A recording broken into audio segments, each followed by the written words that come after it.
leap of faith. This is the way. Truth is, I am Iron Man.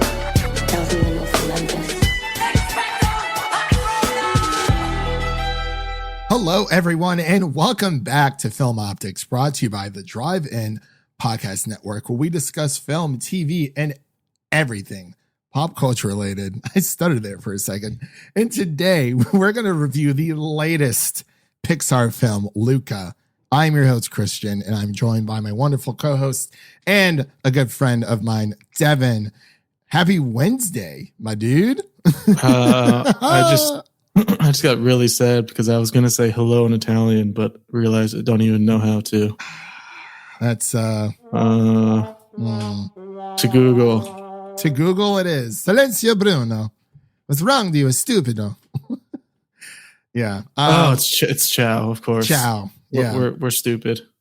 I Ciao. felt Ciao. I felt like it was Ciao, and I know we sound really. My ancestors are just turning in their graves. Of course they are. You don't like Alfredo sauce, like Come on, Devin. It's unnatural for them. It's so good. So Alfredo sauce on a nice pizza.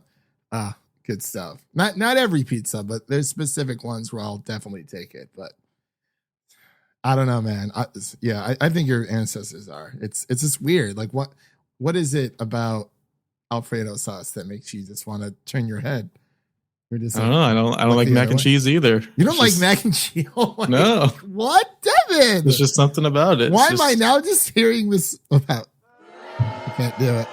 It's my hot food take.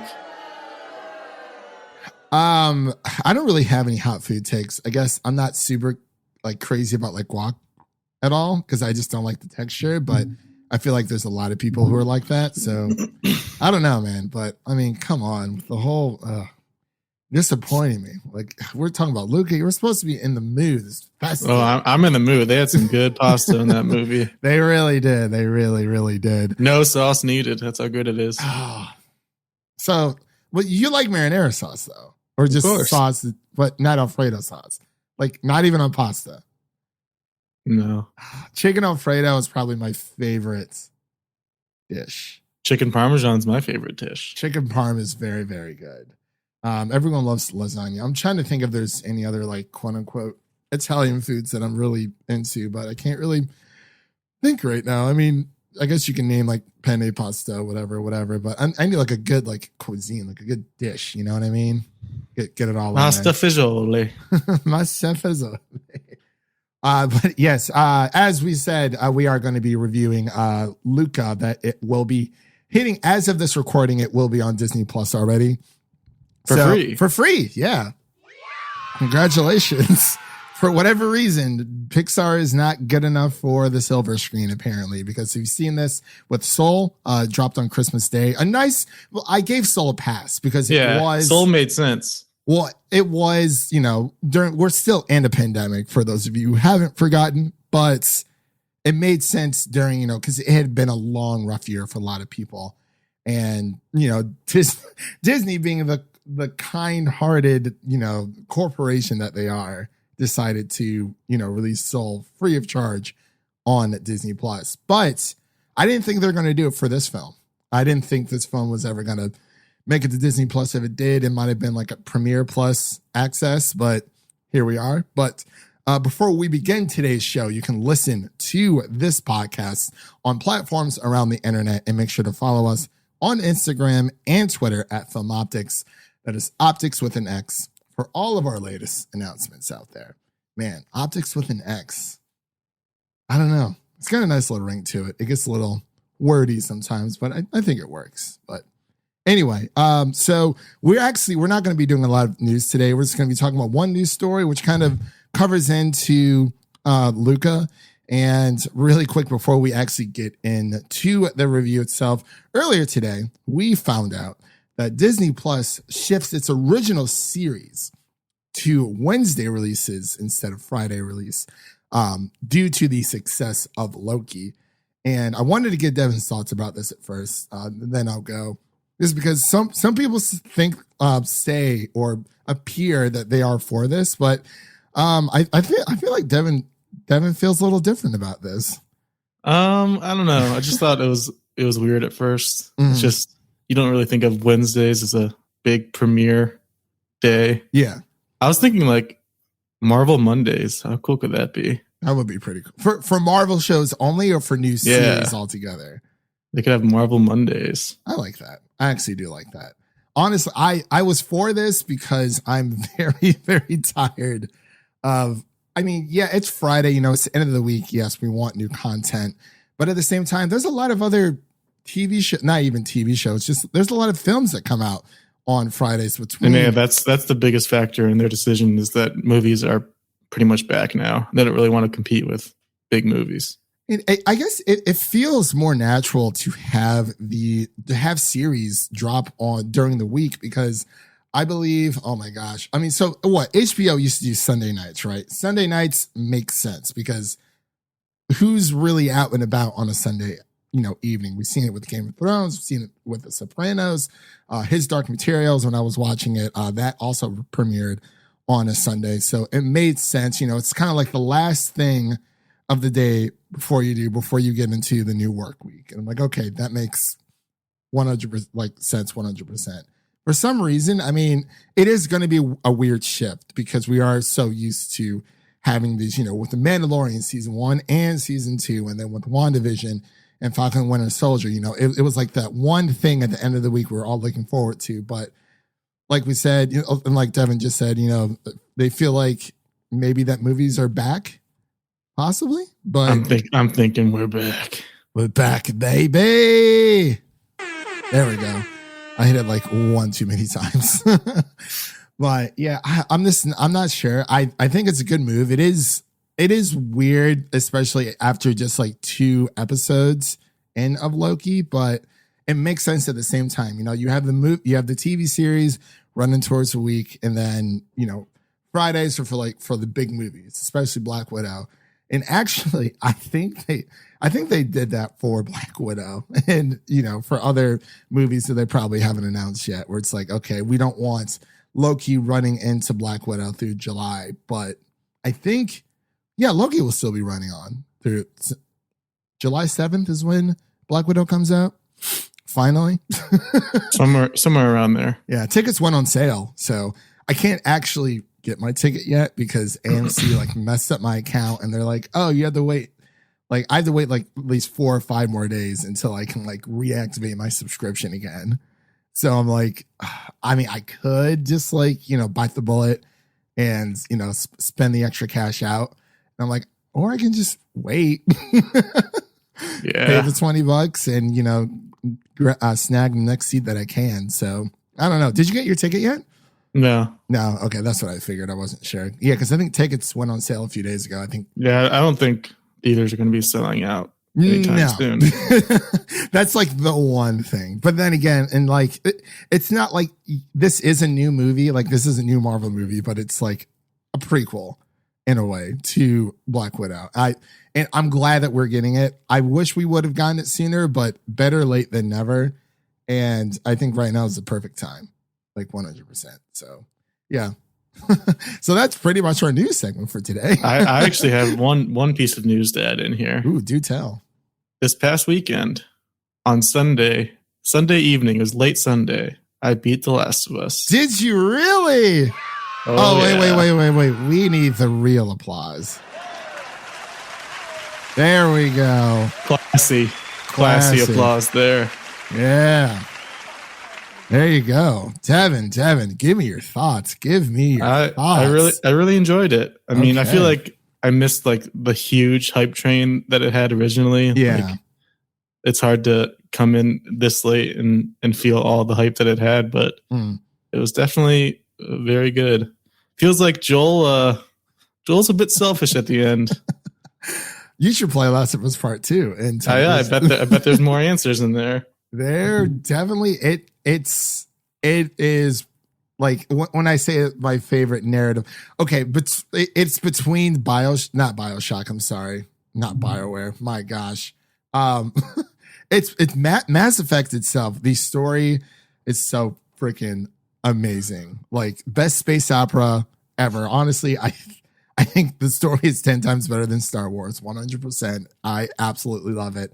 Last of Us like the Last of Us series so far, like those are like my top two, like narrative driven storytelling games I absolutely love. But yeah, I would definitely pick up part two because I mean, I'm sure, as you know, there's been a lot of duality in this game. It's been split down the middle, but I really did enjoy it, and I think it flows in perfectly with the first game. But yeah, congratulations, Devin. Yeah. It's always a good feeling beating a game. It's a great accomplishment. Yeah. Sense of accomplishment. It really is. I'm almost there with Ratchet and Clank Rift Apart. Trying to platinum it, but I think right now I'm just going to focus on beating the game. I'm at like the final boss, so I got to beat it before iCarly comes out, the revival. Tomorrow, I got to beat it tonight. Like this has to happen. This needs to happen.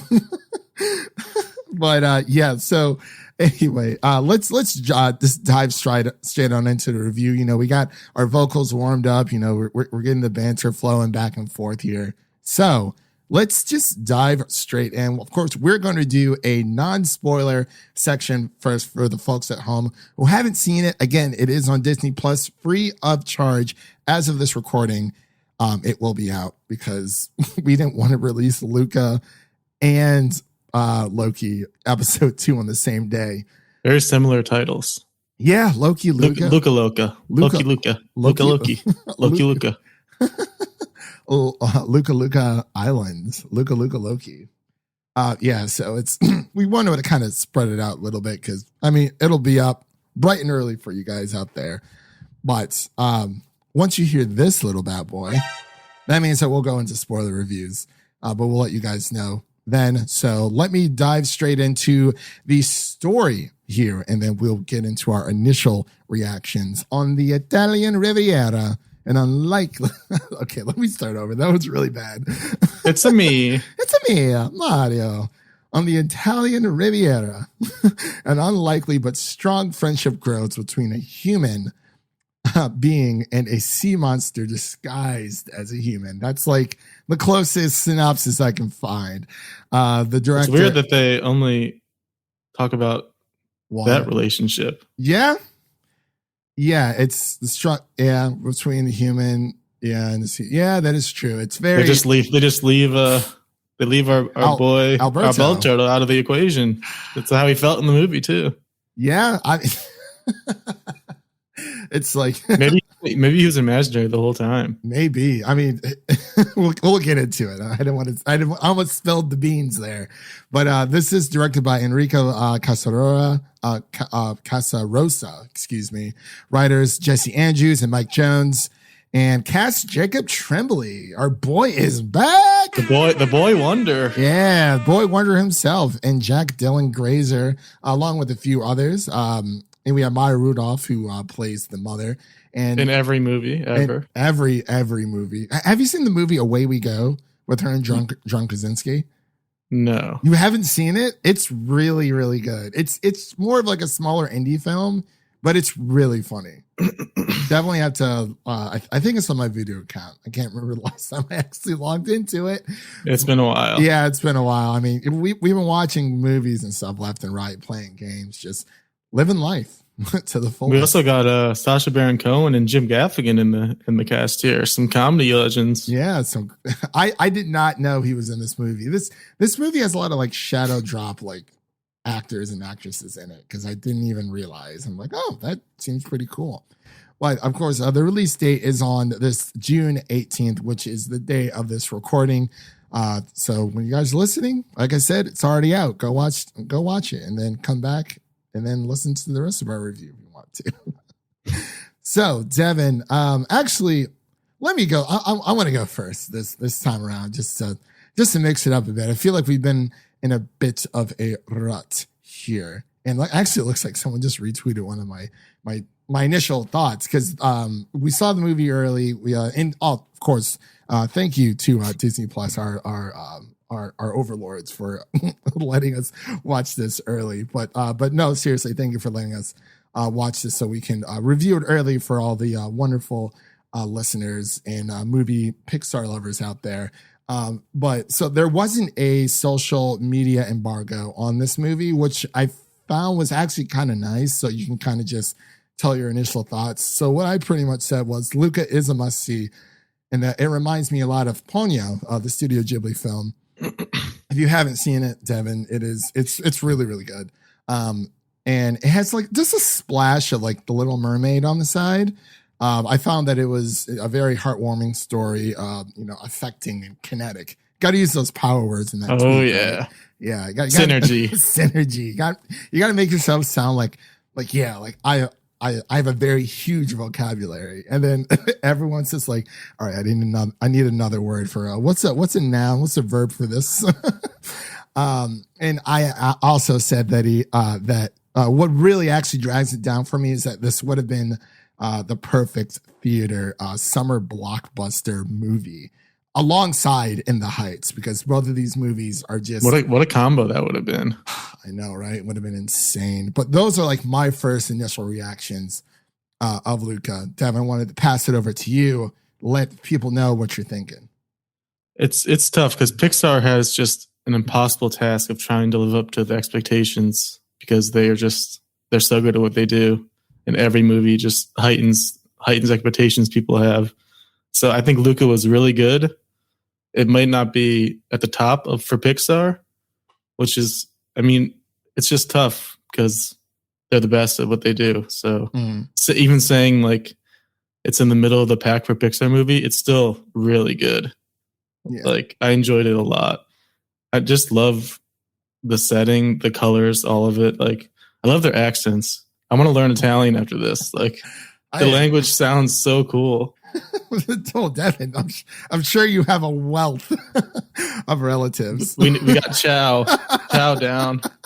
You have a wealth of relatives that will be able to set you on the right path. And I love how they roll their R's. It's kind of like a chill version of Spanish, like more laid back version of Spanish. Yeah, it's like Silencio Bruno. Or you get the how do you get the hand motion going? Silencio Bruno.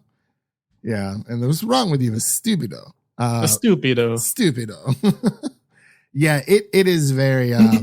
I did love this movie, and I feel like it is more middle of the pack, and it's not. It feels it's a lot more smaller scale, and I keep going back to Ponyo because it reminds me so much of Ponyo. Because Ponyo is a smaller scale story. It is a tale between two friends, even though with Luca, it's a tale between, two boys and a girl, or two sea monsters and a girl. But if you haven't seen Ponyo, I believe it is on HBO Max still. Don't quote me on that, but definitely go check, because out of all the streaming services, HBO Max is the one that loves to shift stuff around. But definitely watch it if you have it. I think the DVD Blu-ray is like pretty cheap as well, but if you can find it online for free, that's your business. But yeah, it definitely Luca felt more. It's very small, like the scale of everything, because just on one island and then one small like port city, I guess you can call it. Yeah, it's also like it's really short, which I actually kind of like. It's like under an hour and a half. Mm-hmm. And like the runtime. Yeah. I almost forgot about the runtime.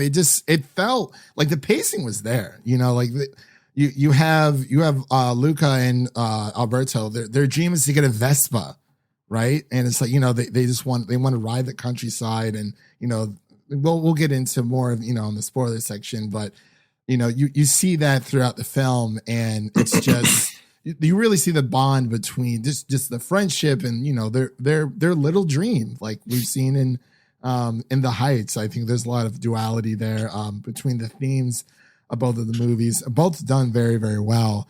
And both so colorful. Yeah. Oh my God, dude. The vibrant colors of Luca. It really reminded me of Destiny Islands from Kingdom Hearts.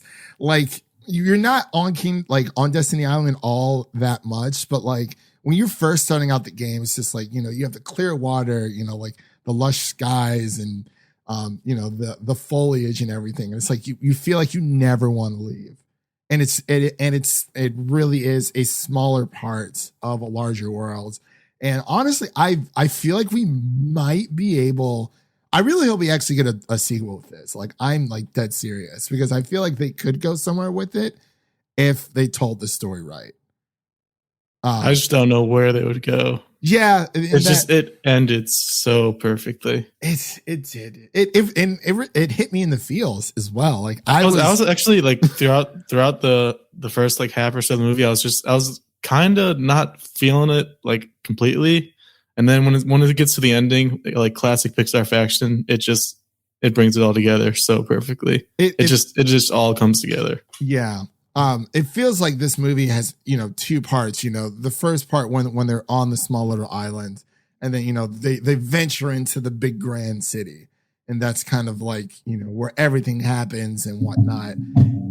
So I really feel like that's something that they did really well. It was kind of like part one. Okay, you have Luca and Alberto on the island, and they move over, and like that's where they really start to cause the trouble.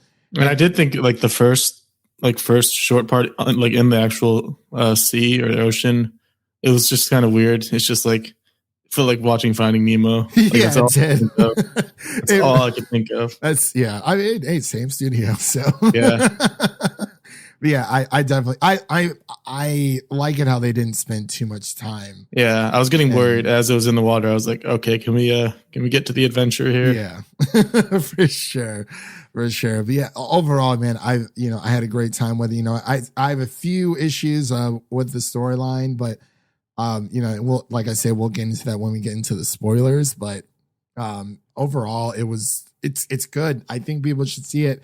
Honestly, even if this was $30 on Disney Plus, I would say go see it, because it is a great film. I believe Raya and the Last Dragon just became free for everyone. So if you wait long enough, usually, you don't have to pay, but you kind of. That'd be a good double feature. Yeah, actually, that would be a really good double feature. That's a good point. I like that. Yeah, Raya and the Last Dragon. Raya is not Pixar. It's just Disney Animated Studios. Yeah. And then we have Luca. So and then Soul rounded out. Yeah, the big three. the only three movies that have dropped on Disney Plus animated or live action that are worth seeing right now. Okay, no, actually, I'm sorry. I have to throw Cruella in there, because that was a treat for sure. Throw Cruella in there for good measure. That one probably do on a separate day, because that is like 2 hours and like 20, 30 minutes. But was there anything else you wanted to, drop your thoughts on before we head on into our spoiler section? Let's get into it. All right, ladies and gentlemen, you heard it here first. Spoiler section coming at you. So if you haven't seen the movie, turn back now, go watch it, and come back to us and hear our thoughts about everything that happened. So, Devin, we never meet Alberto's dad. What was that? I didn't really catch what they were going for with that. He just kind of left him, and yeah, that was my number one issue. Yeah, they didn't give Alberto any love. Alberto, that's so fun to say. Alberto, it just like naturally rolls. He was a little sniving kid. He was like, he's like, I know everything. But yes, I know everything. Yeah, and then Luca calls him out, and he's like, hey, what's those sardines? Where's the things in the sky at night? It's like, she's like, they're balls of gas billions of miles away. And then Alberto's like, no, it's sardines. He's like, Luca's like, oh my God, you know everything. But like, obviously you can tell that Luca is younger than Alberto. And it's like, Alberto's been on his own for God knows how long. Jacob Tremblay's younger than Jacqueline Grazer. Yeah. Yeah. Jacqueline, he was in Shazam, right? Yeah. I thought that was perfect casting. And both It movies. Yeah, that is true. Who played the female counterpart? Emma Berman as Julia. I liked Julia. She was amazing. I loved her little Italian euphemisms that she would throw in there. I keep throwing them. You have to. You have to. She's just like, I really did enjoy her character. She didn't feel very like pushed to the side. Like she was like her and her father were both part of the story. The dad was amazing. Yeah. I love how he had to lift up his bushy eyebrows whenever he had to look at somebody. his tiny eyes come out. You're like, oh, hello. Yeah. And I didn't realize he only had one arm. Yeah. I love how natural that they made it. Yeah. Because that's the whole message of the movie is just make people feel welcome no matter how different they are. I was seeing some people on Twitter were saying that it's kind of like a euphemism for like sexuality. And I was like, oh, I didn't think of it that way. I was thinking of that in the one, because it's like, and the other issue I had with it, because Luca's parents had, such an issue with him, going to the surface world. And it's like, don't go to the human world. Don't go to the surface world. Like, it's nothing but, bad, whatever, dangerous things. But they never really delve into as to why it was so quote unquote dangerous. Well, it makes sense because it's like a fish hunting city, or like a fish hunting town. That's true. I mean, yeah, like I thought about that. I guess I was looking for more of like a deeper meaning. But as for the parents specifically, I think they said they had never gone to the surface. The parents hadn't. The grandma had. Grandma's been up there a few times. The grandma's been living it up on the surface world. That's kind of like a thing in that happens in life. Like some parents are just too overbearing. They don't let their kids have experiences, and it comes back to haunt them later. Yeah, because they're too sheltered. Yeah, I've actually I've known a few people throughout my life growing up, definitely like that. And like you kind of just see, and it's like, wow. And then you kind of, like in that situation, like I felt like I was Alberto. It's like, oh, but obviously, like my parents are still here and then just like up and ditch away for whatever reason. But it's more of, you have the kid who's, been told, X, Y, and Z your entire life, and, just do what you're told and, like you'll be fine. You'll be safe, because that was Luca's parents' number one goal, was to keep him safe. And I can understand, like, oh, fish monsters are afraid of humans, vice versa. Because, as we know, Luca goes up to the surface world and he just has a ball. But I really like how they are, when it comes to their, I guess, disguise, it kind of just happens like out of nowhere, which is actually kind of cool. Like at first I was like, are they going to explain why? They can kind of control it though. Yeah, because at the end they were just staying as their monster form. Yeah, which is pretty cool. And then you have the two old ladies throughout the film who end up being sea monsters. I was like, secret sea monsters. And then Julia's dad knew. He's been hanging out with the sea monsters. He's been kicking it back with them for a while there. So I thought he was awesome. He was really. Who was that? Sacha Baron Cohen? No, I think Sacha Baron Cohen was the creepy uncle from the deep that kept trying to get him to go with him. His heart. Whale carcass. I love whale carcass. He was. I love it how they kind of brought someone from the deep, where it's like, oh, I don't want to go to the deep. It's cold, and it's weird that they'd rather. Isn't the deep also dangerous? Like, yeah, very dangerous. Weird that they want to send him there instead of. I forgot the percentage, but there's like a certain percentage of the ocean, like in the world, that like hasn't like been explored like at all. And that is creepy, but like fascinating to think of at the same time. Like, it's just, you don't know what heck is down there. And what did you think of the our bad guy here? Big Gary Oak / Red vibes for this one. He's like Gary Oak, but not redeemable in any way. Gary Oak with a Vespa. Who was? Yeah, he was way worse.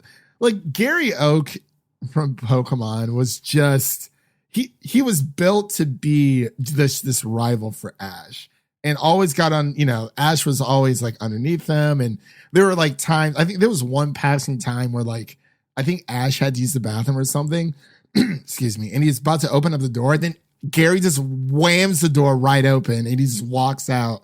But like I don't even think Ash knew who it was. And it's just like, that's just the Ash and Gary relationship. Yeah. I don't think Gary ever tried to kill Ash, so he's definitely a little better than this guy. What was his name? Yeah. Ercole? Yeah, like Gary is like a dick, but this dude was just like a straight up bully. Like he was just like a demon.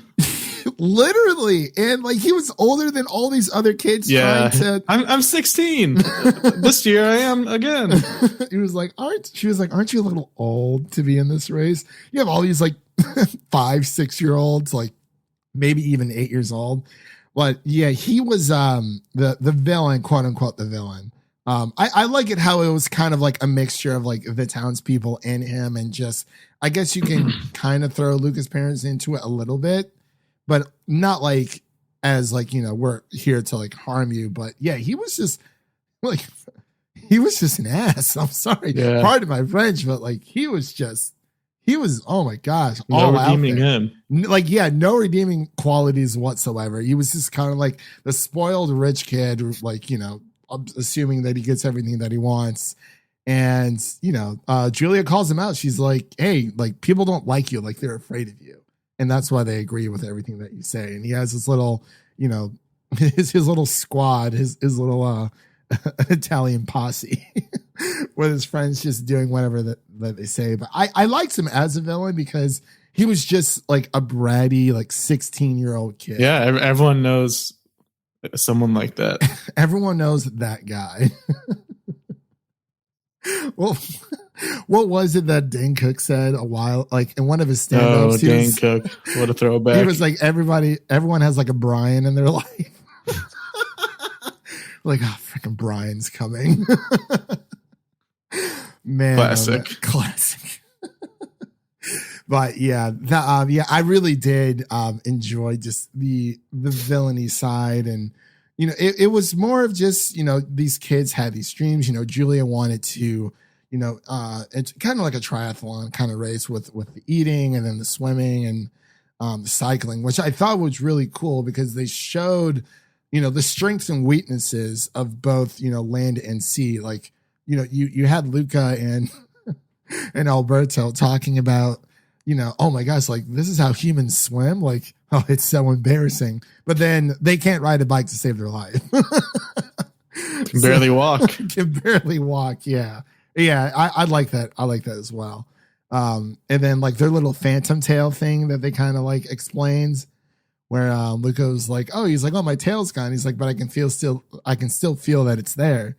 And then it was kind of just like a passing line just to kind of move the plot forward. It's like, oh yeah, that's phantom tail. You'll get used to it.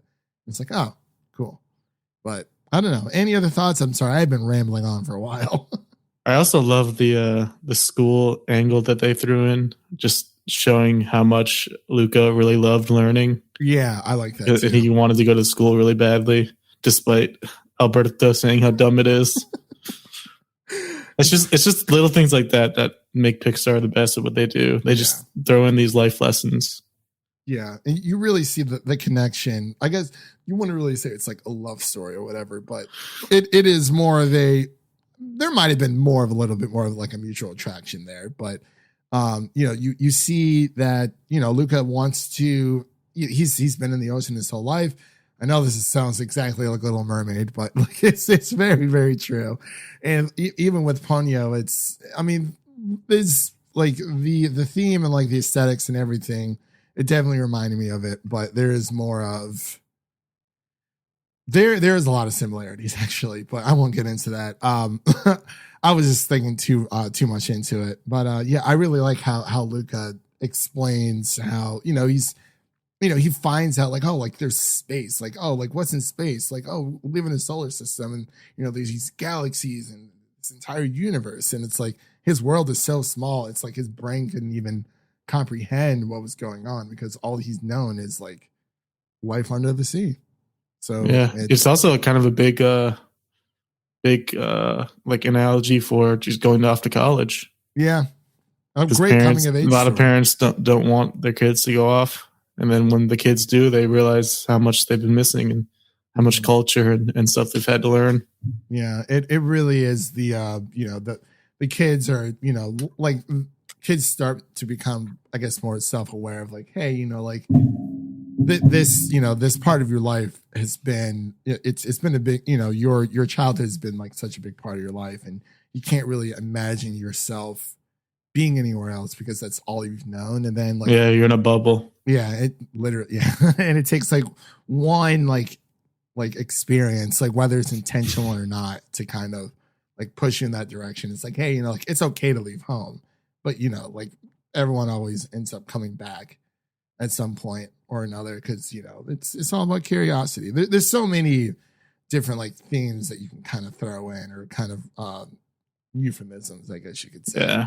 Yeah. We got to talk about that ending. Definitely teared up. They got me again. Pixar again, man. I was Luca goes on that train. It sucks. It's like you see Alberto. He was so jealous of everything that Luca was learning from Julia, and it felt like Alberto was like kind of out of place, but it sucks because it's like Alberto. You could tell that Alberto wanted to go with them, but it's like I felt like he thought that it was like too late for him. And it's like Luca is younger, and Luca expressed all this interest in learning and whatnot, and and Alberto's like, oh, like who's ever gonna like accept you for who you are? You're a sea monster. They're gonna find out eventually. And it was kind of like Alberto was like guilting Luca into kind of like staying with him because Alberto didn't really have anyone else. So, but yeah, it killed me because it's like you see Luca, helps Julia get on the plane. I mean, not on the plane. I got off the plane. Get onto the train. And you see that. Did you catch like the wink between Alberto and Julia? Yeah, I was like, oh, like what's gonna happen? I didn't really know. I was like, oh, okay, he's probably gonna go with them. Like, it can be predictable at times, but it still kills you. But I also love. I think it was the grandma who mentioned she was like, I think she said not everyone is gonna accept him, but he's gonna find people that will. Yeah, like that's definitely a big one there. Yes. Oh, that is a great point, Devin. Because I almost totally forgot about that. And it like that was like the line that just that makes everything click. Yeah, that was like the line like they did in WandaVision when Vision is about to disappear for the third time, I guess you could say. And it's like, oh, it's like we're saying goodbye. It's like, and that stands to reason that we'll say hello again. I was like, oh. And then, of course, his whole line of, what is grief if not love persevering? I was like, oh, my God, that kills me. The killer line. The killer line. Yeah, the killer line, Luca. That was a really great point, Devin. Thank you for bringing that up because I literally totally forgot about that. And that was the one thing that it's like, okay, I'm calling it. That's when the tears were like, there they are. Like, right, here they come. I'm going to go cry. It's all good. Man, oh man! I mean, I just loved when the train's leaving, and you can see how excited Alberto is. He's like yelling, and he wants his friend to succeed. In like ways that he couldn't. He totally could have went with them, but I mean, Julia's father needed help, and his father only has one arm. He's a big burly man, but we all need help sometimes. He helped him quite a lot as well. Yeah, he got them like hundreds of fish because he knew where. That's another thing I thought was weird. It's like they're killing their own people, like willingly murdering thousands of their own neighbors. Hey, guy, want some fish? I wonder if those like smaller fish just don't matter to the sea monsters. To the sea monsters, probably not. Yeah, I mean, there has to be some kind of circle of life down. Maybe it's like ants for us. Like we don't care about ants. They don't care about bluegills or something. Guppies and bluegills and crawfish and all that stuff. Because they got like thousands of them. That was insane. I was like, oh, you sell out. But that's a good point. Maybe. I was thinking, I'm like, okay, I'm like, they could definitely like kind of do like a mini series or something, but I'm like, not everything, you got to keep reminding yourself, not everything needs a sequel. We're so conditioned that everything needs to get a sequel. But at the same time, if they never explored further, I'll be okay with it because we saw what happened. I wouldn't mind more on Alberto, like an Alberto's like either just like one-off like side thing or even a spin-off to see what happened to him and what he's got going on. Yeah, it's like imagine putting that like being in the shoes, like because imagine how like John Krasinski and Emily Blunt felt, where it's like, oh, you're gonna do a part 2, and it's like, well, we don't know, and it's like man, it's like we totally could, but it's like, is it going to sour, what we have? Personally, I don't think it did, because I absolutely love the second film of part 2 for A Quiet Place, but I could see where they're coming from, because it's like, man, like if you're in, if you're like the director like of Luca, or like someone in charge for Pixar animation, it's like, okay, do we make a sequel? Because obviously there have been sequels of Pixar movies, but the really good thing about Pixar movies at the same time is that a lot of them are one-offs, and that's what makes them so good. Yeah, and you can kind of just we don't need another Cars fiasco. Seriously, I mean, Toy Story, regardless of what people think of Toy Story 4, I thought it was a really nice epilogue. Like, yes, they could have stopped at 3, but I think the way that they told 4 was good. Aside from a few issues, obviously, like I kind of didn't really like how they made Buzz like this idiot kind of character, but regardless, it was more of Woody's realization or whatever. But yeah, I see what you mean. Because what did you think about that cat as the running joke throughout? I think I got pretty tired of the Vespa joke, because they did it like a lot, but the cat kept coming back, and I thought that was funny. The cat was like, that cat could smell them from a mile away. Really? He was like, I got my eyes on you. I thought that was pretty funny. It was out of all the characters, the cat and Julia's dad were most suspicious. But it's like, I wonder what the story would have been like if they didn't, if they had found out, because obviously you see that Luca turns on Alberto when he's like, sea monster. Oh yeah, that was heartbreaking too. Yeah, and then Julia finds out about obviously Alberto, then she finds out about Luca, but she doesn't mind as much as Luca. But then it's kind of like a realization where Luca's like, oh, she's gonna find out I'm a sea monster, and everyone's gonna like hunt me down and like kill me or something. But it's like, I think it was more shocked that Julia just didn't care. But it's like, it was weird because she was afraid with Alberto, but then when it happened with Luca, it was kind of just like she kind of just passed it off. So it was like, was she just more surprised that Alberto was a sea monster, or maybe I'm reading too much into it? But I don't know. What do you think? Well, guys, we'll wrap up here too soon, because we're 46 minutes in. Oh my god, we're going in. We're almost getting to the runtime of the actual movie. Well, halfway there. Seriously. Well, yeah. Any thoughts on that really quick before we close out? No, I don't think so. Okay. Yeah, maybe it's just something I was just overthinking. But all right, so let's give our scores really quick before we say our goodbyes, our little wrap up. So, Devin, I'm thinking later on we should add like a new rank to our rating scale. So I feel like A, B, C, D, F if you want to, but above the A we get the S rank.